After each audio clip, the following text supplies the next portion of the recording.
Online classes में सभी बच्चों का स्वागत है।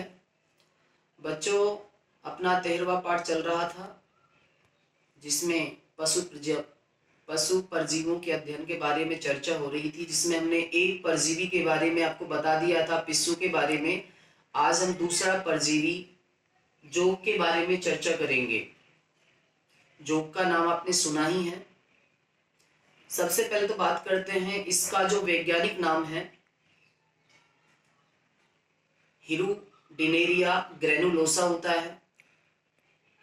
ये एनिलिडा संघ का प्राणी है और हिरुडिनेरिया इसका वर्ग है और गनेथोप्डेलाइडा इसका गण है। ये तो इसके वर्गीकरण की बात हुई। अब बात करते हैं इसकी विशेषताओं अर्थात इसके गुणधर्मों की।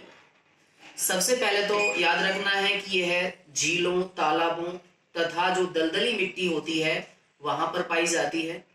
इसका जो रंग होता है यह गहरे भूरे रंग की होती है। चपटे कृमि के समान इसकी संरचना होती है। उसके बाद आपको ध्यान रखना है इसकी जो लंबाई होती है 10 से 15 सेंटीमीटर ये लंबी होती है। इसका जो शरीर है वो 33 खंडों में बटा होता है, लेकिन यदि हम बाहर से इसके शरीर को देखते हैं तो ये 2 से 5 वृत्ताकार छल्लों में बटी हुई दिखाई देती है। अब बात आती है कि यह लिंग के आधार पर किस तरह का प्राणी है। यह द्विलिंगी या उभयलिंगी होता है, अर्थात नर और मादा भाग दोनों एक ही प्राणी के अंदर उपस्थित होते हैं। इसका जो नर भाग होता है वो 10वें खंड में होता है, जबकि जो मादा जनन छिद्र होता है वो 11वें खंड में उपस्थित होता है। उसके बाद ध्यान रखना है बच्चों, इसका जो मुख प्रकोष्ठ होता है ऊपर जो आपको दिखाई दे रहा है, इसमें 3 जबड़ों वाला चूसक होता है जिसमें लाल ग्रंथियां पाई जाती हैं। और याद रखना है इन लाल ग्रंथियों के अंदर एक प्रतिस्कंदक पदार्थ उपस्थित होता है जिसको हिरोडिन कहते हैं। यही इसका मुख्य गुण है, जिसके अंदर प्रतिस्कंदक का गुण पाया जाता है, जो रक्त के जमने को रोकता था, रक्त के थक्का बनाने को रोकता है।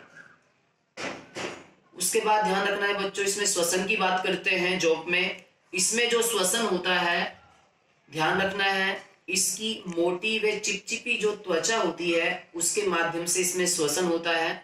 अब बात करते हैं इसके पाचन तंत्र की। पाचन तंत्र के रूप में जो आहारनाल होती है, याद रखना है मुख प्रकोष्ठ के पीछे की ओर आहारनाल के अंतर्गत ग्रसनी, छोटा सा अनपुट जिसको अमाशय भी कहते हैं, अमाशय के नीचे अनपुट आधांत्र होती है, आंत का जो भाग होता है, शुरुआत होती है जहां से आंत की, नीचे एक छोटी सी सकरी सी आंत होती है तथा नीचे एक पश्च चूसक होता है। ध्यान रखना है इसके दोनों सिरों पर ऊपर और नीचे चूसक पाए जाते हैं। नीचे का जो पश्च चूसक है ये तो क्या करता है, गति करने का काम करता है, और जो मेजबान अर्थात जो अन्य कोई प्राणी है उसके शरीर से चिपक कर क्या प्राप्त करता है, एक तरह से उसको चिपकाने में सहायता करता है या उससे चिपकने में सहायता करता है। जबकि ऊपर वाले जो चूसक होते हैं ये रक्त चूसने का कार्य करते हैं। उसके बाद बच्चों आपको याद रखना है इसमें जो कह सकते हैं हम उत्सर्जन की क्रिया अर्थात अपशिष्ट पदार्थों को बाहर निकालने की जो क्रिया होती है वो केंचुए के समान नेफ्रिडिया द्वारा होती है। और केंचुए के समान इसमें तंत्रिका तंत्र जो होता है वो केंचुए के समान ही होता है। और इसका दहगुहीय जो द्रव होता है उसमें हीमोग्लोबिन नामक पदार्थ घुला रहता है जो कि इसमें एक रक्त का कार्य करता है। ये तो थी इसके गुणधर्मों की और विशेषताओं की बात। अब हमें बच्चों याद रखना है इसका आर्थिक महत्व, कि हमारे लिए किस तरह से उपयोगी है। ये एक रुधिराहारी प्राणी है, अर्थात रुधिर को ग्रहण करती है, रुधिर को चूसने का काम करती है। छिपकलियों और मेंढकों को छोड़कर ये अन्य जो पशु हैं, मनुष्य है, उन सभी के रक्त को चूसती है। दूसरी बात, इसकी लगभग 600 प्रजातियां ज्ञात हैं, लेकिन उनमें से केवल 15 प्रजातियां जो हैं उनका ही उपयोग योग चिकित्सा में किया जाता है।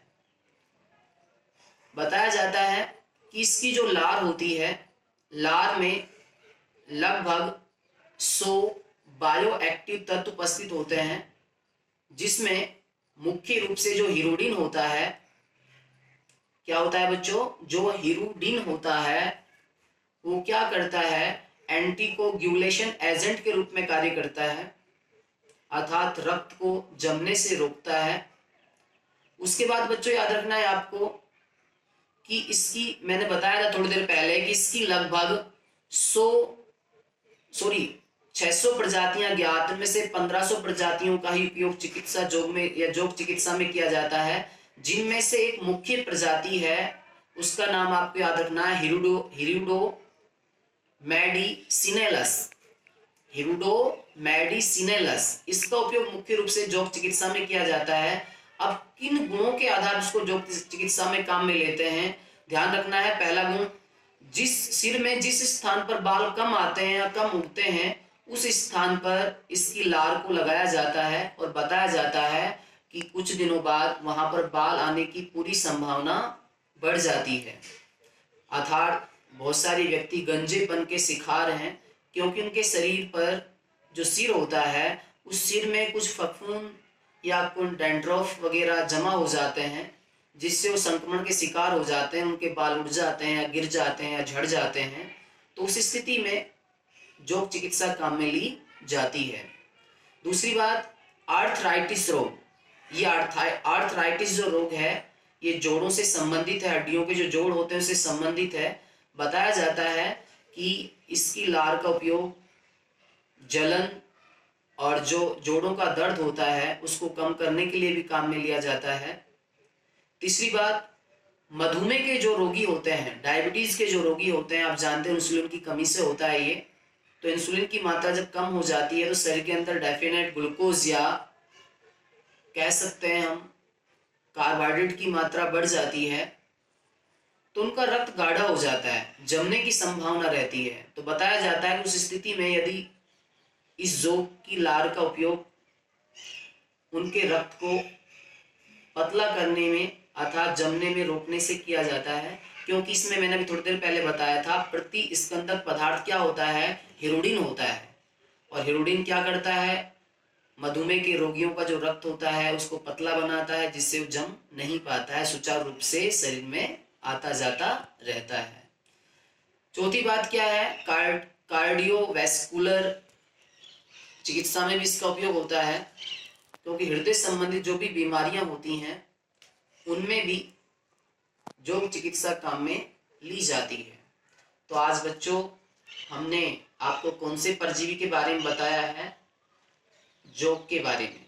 इसके नोट्स हम साथ के साथ भेज रहे हैं, पेज संख्या उन पर लिखी हुई है। आप पेज संख्या को देखते हुए उन नोट्सों को अपनी फेयर कॉपी में उतारें, और चित्र यदि समझ में नहीं आ रहा है नोट्स में से, तो उसकी जगह आप 10 या 15 लाइन छोड़ दें, जो आप अपनी बुक में से बना सकते हैं। Thank you.